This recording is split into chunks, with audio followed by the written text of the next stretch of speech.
On this day, August 22nd, 9 years ago, was the worst day of my life. I had just sent my husband off to work, and he worked second shift, so he had to be there at like 3:30 or 4.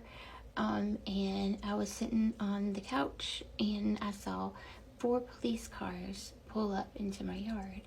And I was like, I don't know what this is about. And so I get up and I go to the door, and they're all getting out and coming to my door. And I was like, can I help you? And they asked for my husband.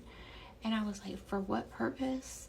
And they were like, we just need to talk to him, which I've been to jail. I know what that means. And he had just gotten this new job. And so I wasn't going to tell them where he was, because then they would go to his new job and arrest him. And I didn't want them doing that at his new job. And so I was like, he's at his work, but let me call him. But there was one of those plants where you can't call. And so I called somebody who could get in touch with him.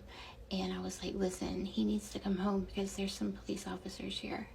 And the officers were like, can we come in and look through your house? And I was like, yeah, feel free, come on in. And they came in and they look, and they're like looking out under the beds and stuff, and like looking through my son's stuff and stuff for my husband. And I'm like, what is this about? And they were like, if you don't tell us where he is right now, we're going to arrest you for contempt of court or something like that. And I was like, okay, cool, let's go.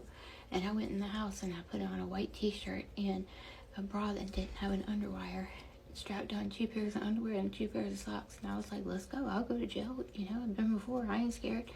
But I was scared. I was really scared because I didn't know what was happening. And it was the worst day because he did come home. And then we drove to the police station and he turned himself in, and they arrested him because he sexually assaulted a woman, and I didn't know about it. And I was just heartbroken, and that was the hardest night of my life. I bought a pack of cigarettes, and I wasn't a smoker. I was just looking for something, like anything to get me through that. And I smoked like probably half of that pack that night, just choking him down, stayed up all night. And I had to go to like the bond hearing the next day, and I remember not even being able to put on my shoes, like having to stop every so often and just like breathe and like get my breathing back under control because I was so overwhelmed. But I made it. I went to that bond hearing, and seeing him in those, county jail uniform, like it was just crushing. It was in the front page of the paper the next day. And this is not the husband I'm married to now either. This was the one before him.